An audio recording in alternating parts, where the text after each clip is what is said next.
The strain of Neoplatonism that runs throughout Sor Juana's work tends to crystallize as we move into her lyric poetry. It is a concentrated form that gives this poet of intense feeling a justifiable frame, where the vibrancy, the restriction of her character within her society, the sense that she is at war almost with the restrictions on her society, finally find a forum for expression where her entire identity is about struggling against restrictions. And so having something very tight in the form of a lyric poem gives her that option for a certain marriage of form and content. She had a early and well-deserved reputation for her sonnets. She became quite a master of them at a very young age. She worked generally within the Petrarchan model, but she brought a kind of idealism to it, and emphasis on intellect that Petrarch never really went, and that school tended to be more in touch with the emotionalism of it. She rejects the emotionalism. You can see her frustration with a world that looks at all the wrong things, that holds her to account for characteristics she doesn't want to be judged on. This comes up in Sonnet 145. This thing you see, a bright colored deceit displaying all the many charms of art with false syllogisms of tint and hue, as a cunning deception of the eye. She's looking at a portrait of herself, perhaps, and she's irritated that it is just the focus on her physical self, on her superficial characteristics, that she feels doesn't really capture any of her real identity, and she is irritated by this. You get this sense of the bright colored deceit is it's a shot. It's a complaint. It's, these tawdry images. Don't be so superficial. The mention of syllogisms is an idea which is logic. So she doesn't want anything to do with the pretty superficial artifice. She wants pure logic. She wants pure intellect.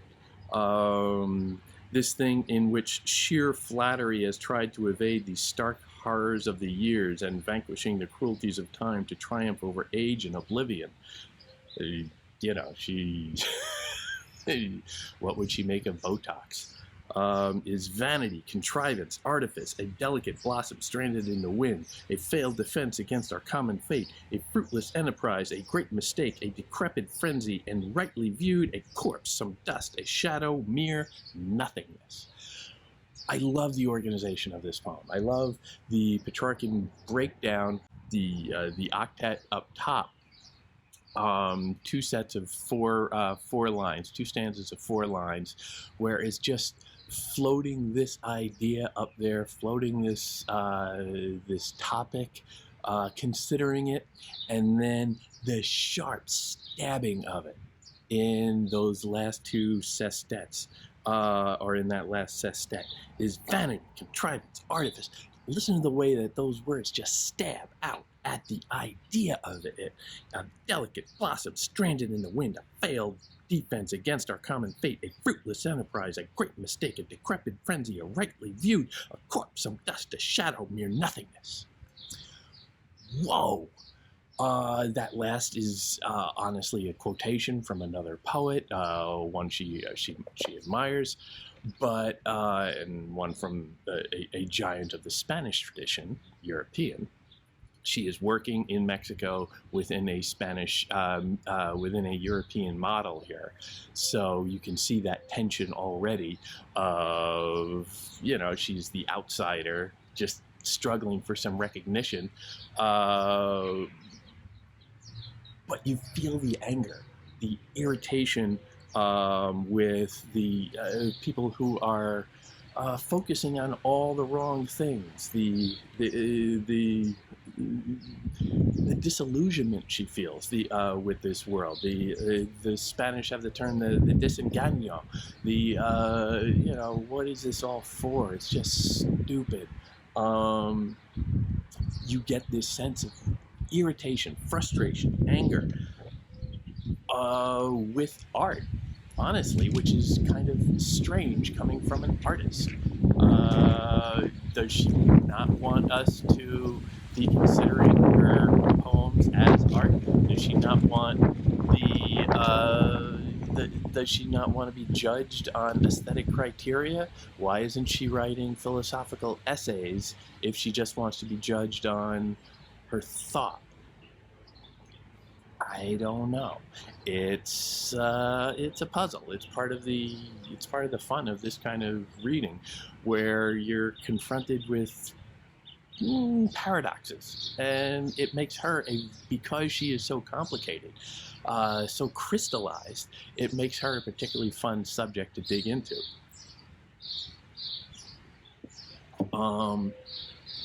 Part of her character in her writing is the fact that she is always kind of at war with everything around her, and she is not afraid to voice it. She's not just going to be the silent sufferer. She's not going to just endure like the role model for women in this would probably be the Virgin Mary, who just never really says anything.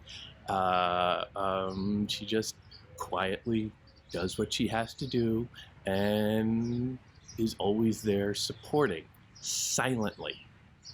That is not what Sor Juana is into. She wants to let everybody know that that she is a person, that she has a specific identity, and that identity is often being railed against by a world around her. She is not afraid to complain of a little victimization, with some justification. The world was being kind of rude to her at times. Sonnet 146. O world, why do you wish to persecute me? Pretty explicitly that she feels like a victim. How do I offend you when I intend only to fix beauty in my intellect and never my intellect fix on beauty?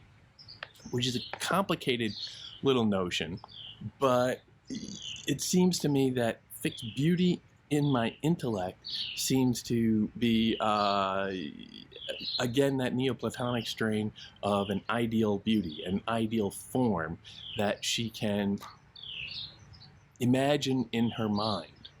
It's always about the mind with her. Imagine in her mind and fixate on.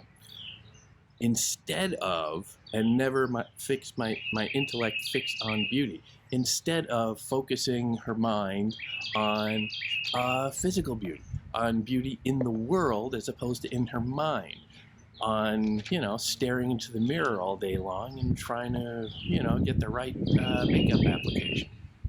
She does not feel appreciated for her ability to conjure great forms of beauty, great platonic ideas in her mind, but everybody's telling her, well, you're such a pretty girl. Why don't you just put on a little dress and, you can make life nice. She's not interested in that, and she feels like she's not being appreciated for what she can offer. I do not set store by treasures or riches, and therefore it always brings me more joy only to fix riches in my intellect, and never my intellect fix on riches. So that same construction where it is the idea of a kind of interior, mental, intellectual treasure that she can conjure in her mind, but that has no, it's not external, it's not material, it is ideal. I do not set store on a lovely face that vanquished is civil plunder of the ages, and perfidious wealth has never pleased me. She has no interest in the superficial stuff of this world. For I deem it best as one of my truths to deplete the vanities of this life, and never this life to deplete in vanities. So she doesn't want to have anything to do with the cheapness that she sees around her, and that have a corrosive effect on her pure mind, on her ability to think. The vanities of life have a corrosive effect on the purity of her intellect. This is all very Neoplatonic. This ideal that she is forming in her mind in opposition to everything that she sees around her in the world. Some of her poems can get really quite personal. She was a young woman for a little while before she became a nun, perhaps just a girl, depends on how you define these things, but she seems to have had a very rich emotional life beforehand, and you see her dealing with that in her poetry, always retrospectively, always thinking back. She's generally doing all of this writing after she had taken her vows and gone to the convent.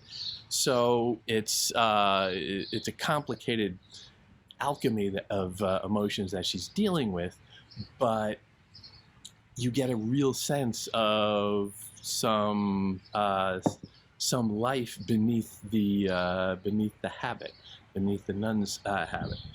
This afternoon, my love, when I spoke to you, I could see in your face, in what you did, that you were not persuaded by mere words, and I wished you could see into my heart. Automatically, the notion of seeing beneath the surface, of reading something through an obscure text, a medieval notion that is being carried out and brought into the modern age through the Enlightenment. And love, assisting me in my attempt, overcame the seeming impossible, for among the tears that my sorrow shed was my breaking heart, liquid and distilled. Enough of anger now, my love, enough. Do not let tyrant jealousy torment you, nor base suspicion roil your serenity. With foolish specters and deceptive clues, in liquid humor you have seen and touched my broken heart, and held it in your hands, which is a visceral notion. The image of somebody holding your heart in their hands is at once it's very vulnerable, but it's also almost scientific. This sense of the material heart, to hold something in your hands is automatically it's material. Now she's speaking metaphorically, of course, but it's an odd image, and the references that you see to serenity, I think, are significant, because in the first half of the poem, you get the sense of the being tortured by emotion, being tortured by a unassailable or unattainable love, which is pure Petrarch. But then after, when you get into the sestet, it's talking about it starts off, enough of anger now, my love, like almost irritation with the memory of that passion, impatience with emotion itself, you get somebody who just, I don't have time for this. I don't want to be bothered with this. The focus on serenity. Do not let tyrant jealousy torment you, or nor base suspicion roil your serenity. This prioritization on being able to be serene, to be calm, to not be swept up in emotion, to not be tortured by emotion, but to have an objective, idealistic, platonic perspective in life. So that you can observe the world around you, so that you can see and touch the broken heart and hold it in your hands, so that you can get that objective distance on the roiling emotionalism of youth, perhaps. She is an older woman, not that old, but she is a grown woman, essentially, when she is writing this, perhaps about a youth where she was much more emotional. Just teenagers.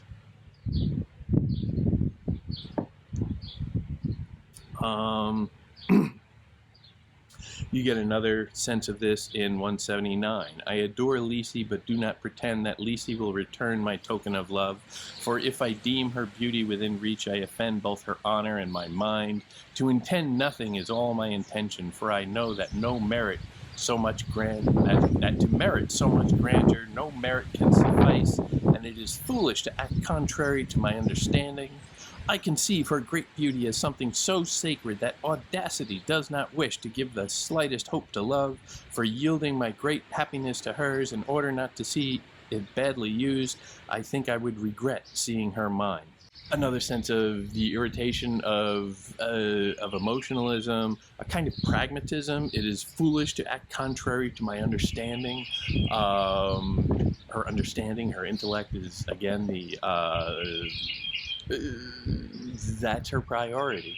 That's how she sees herself, and she gets, it's silly. It's, I can't go against my what I think is best. And that rhetorical humility that she's always falling back on.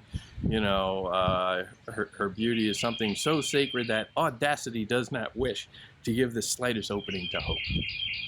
Meaning, I'm not worthy. I am not worthy. It's sort of a standard trope. 189. Because you have died, Laura, let affections die too that yearn, desiring you in vain. Along with those eyes, you deprive of the sight of the beautiful light you once bestowed. And let my forlorn lyre die, where you inspired echoes that mournfully cry out for you. And let even those ill-favored strokes become the black tears of my melancholy pen. Then let death herself be moved to take pity, those who compelled and could not pardon you, and let love lament his own bitter fate.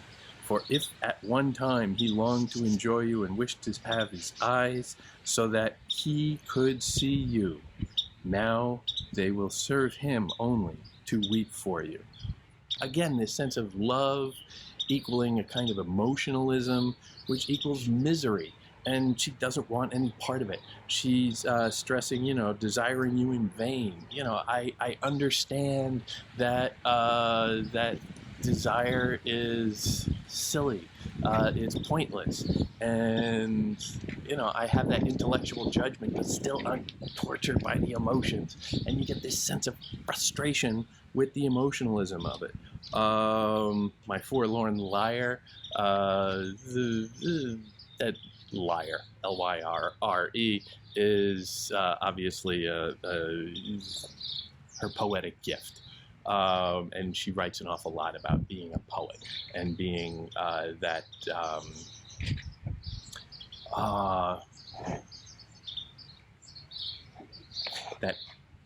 curious figure that needs expression, which is again sort of her at war with herself. She feels like she needs to write. She has to write. She has to express herself, but it's painful. In order to write these poems, she has to dredge up the emotions, and she doesn't really want to. It's almost as if she is being tortured by her own identity as a poet. Music played a very big role in her life. She was a tremendous fan of it. She wrote about it an awful lot, wrote about music theory. There was a conspicuous chunk of discussion of music and the study of music in the Repuesta. It seemed to appeal to her, and her striving for a kind of immaterial artistry, a kind of perfect form of beauty that has no material presence whatever, as music does. She wrote about it in one sonnet: "Suspend, singer swan, the sweet strain, and see how the Lord that Delphi sees exchanges for you, the gentle lyre, for pipe, and to Admetus makes a pastoral sound. As gentle song, though strong, moves stones and tame the wrath of hell." That's powerful for music. "So it retreats, abashed, when you are heard. Your instrument blames the church itself." Music is better than the church, better than religion. Interesting critique. For a nun. "For though the works of ancient builders cannot match its columns, nothing's greater than your song. When your clear voice strikes its stones, and the sweet tones surpass it, dwarf it, while making it grow the more. Art is greater than the church here, than the structure of the church, the artistry, the architecture, the beauty of religion is surpassed by music. The works of ancient builders cannot match its columns. Nothing's greater than your song." The same victimization. "Fate was my crime of such enormity that, to chastise me or torment me more, beyond that torture which the mind foresees, you whisper you have yet more love in store, more harm in store. Pursuing me with such severity, you make your heartlessness only too plain. When you bestowed this gift of mind on me, you only sought to aggravate my pain. Bringing me applause, you stirred up envy's ire. Raising me up, you knew how hard I'd fall. No doubt it was your treachery saddled me with troubles far beyond misfortune's call. That, seeing the store you gave me of all your blessings, no one would guess the cost of each and all." Again, that sense of being, of almost regretting her vocation as a poet, of finding that particular talent of hers to be a torture. Fate is torturing her. Fate made her a poet. "Fate was my crime of such enormity that to chastise me or torment me more." Pure victimization there. Pure, I am your puppet. You're here to torture me, which is, again, kind of a Petrarchan thing. "Beyond that torture which the mind foresees, you whisper you have yet more harm in store." The sense of it's going to keep going on. It's going to keep happening. It's not all in the past. This emotionalism is something that is bubbling up in her at all times, and it is a struggle to restrain, to keep it down, to maintain that intellectual quality, that Platonic ideal in her mind. To maintain that takes a lot of work. It's almost, again, she's at war with herself.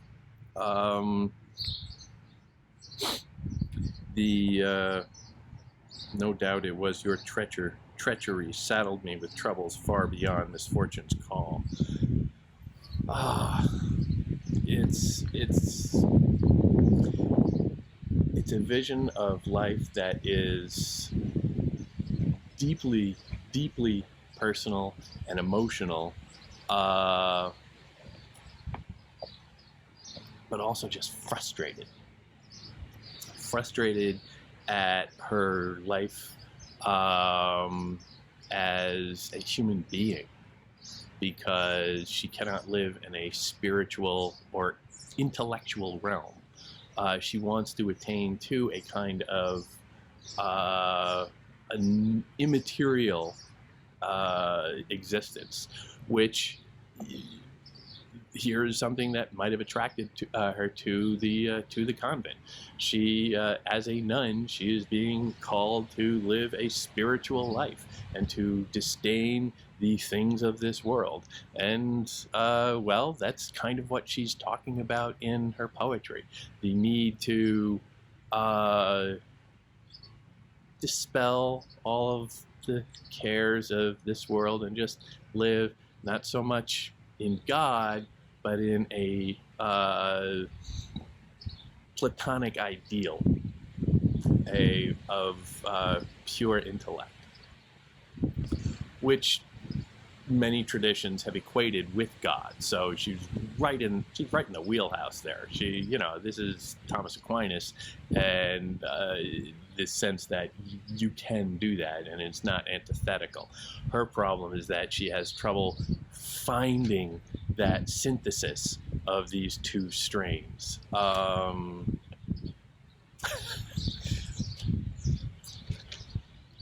One of her more famous poems is not a sonnet.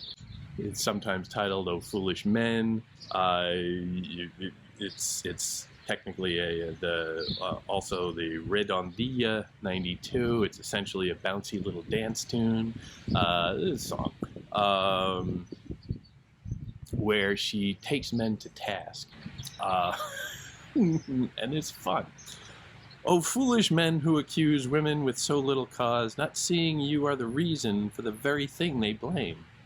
For if with unequaled longing you solicit their disdain, why wish them to behave well when you urge them on to evil?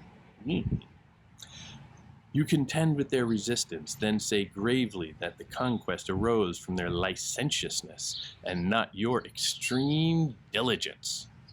The audacity of your mad belief resembles that of the child who devises a monster and then afterward fears it. With foolish presumption, you wish to find the women you seek for your mistress, a Thais, and Lucretia for your wife, whose caprice can be stranger than the man who ignores good counsel, clouds the looking-glass himself, then complains it is not clear. You occupy the same place, whether favored or disdained, complaining if women are cruel and mocking them if they love. You think highly of no woman, no matter how modest. If she rejects you, she is ungrateful, and if she accepts, unchaste. Always foolish in your actions, with a measure that is uneven. You condemn one for being cruel, another for being easy. Then how can the woman you woo be temperate toward your courting? Ungrateful, she offends you, and if easy, she angers. But between anger and sorrow, the object of your caprice may be one who does not love you, and then you may truly complain. To their sorrow, your lovers give wings to restraints, then fly away, and after you make them sinful, you wish they were filled with virtue. Who carries the greater guilt in a passion gone astray, the woman beseeched who falls, or the man who begged her to yield? Or which one merits more blame, although both deserve our censure? The woman who sins for pay, or the man who pays to sin? But why are you so alarmed by the guilt you plainly deserve? Love them for what you make them, or make them what you can love. Cease your incessant entreaties, and then, with justification, because you can accuse the affection of the one who solicits you. But I conclude your audacity does battle with countless weapons, for in promises and pleading you join world and flesh and devil. Wow. She does not like men very much here, it would seem. Now, again, you don't want to go too deep into biography. There's a lively debate about her sexuality, and if that's your thing, if the biography of it is really intriguing to you, that's fair game. We don't really know that much. Certainly the objects of her affection in her poems do tend to be, specifically, most especially in her sonnets, do tend to be, when they're human, female. But they can be read as the idealized woman of Petrarch and honestly all of medievalism. The woman of a symbol of a certain kind of grace and beauty. But here you get a specific and direct discussion of men and the frustration that that men, you know, the Madonna whore complex. They want the they want the prim and proper, presentable wife, but at the same time, they want, you know, the whore in the bedroom.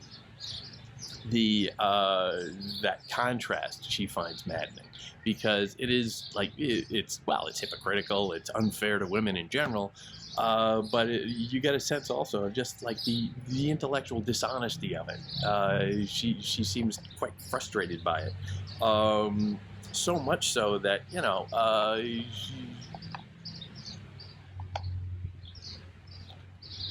she attacks them in particularly cruel ways, honestly.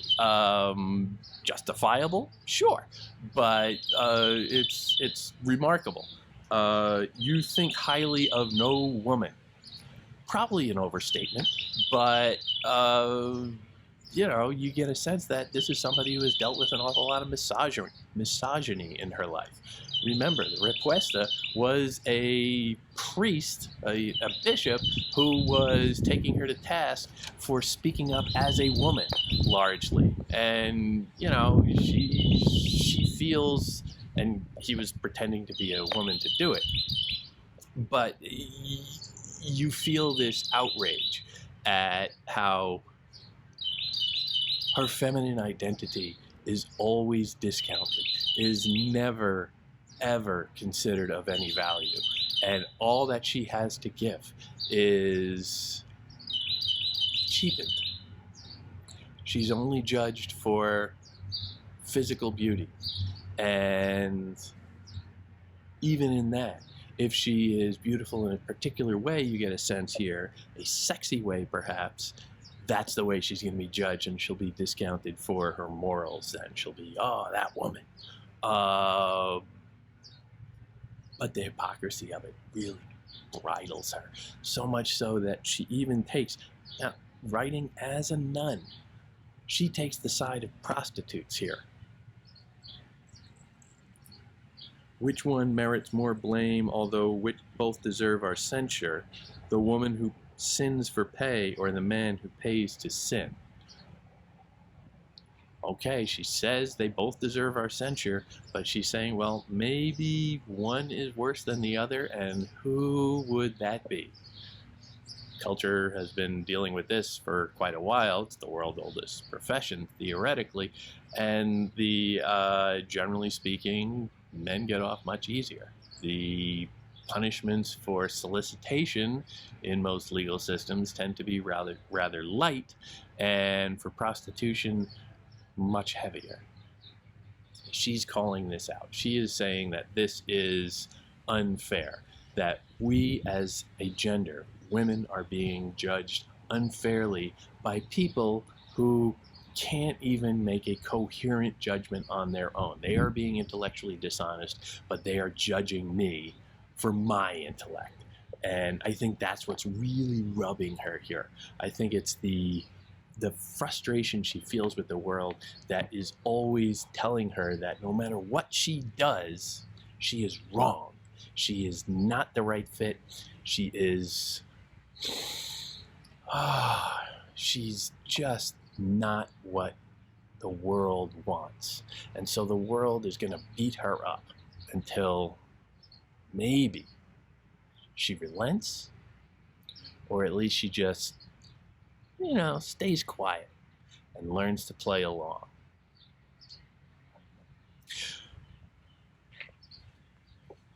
Her biography suggests that, you know, maybe she did a little bit, She, the church authorities, as you can see in the requesta, do come down on her quite a bit and do an awful lot to muzzle her. And fate, which she says she is always a victim of, fate did catch up with her in the form of a plague. A plague took her life when she was 44 years old.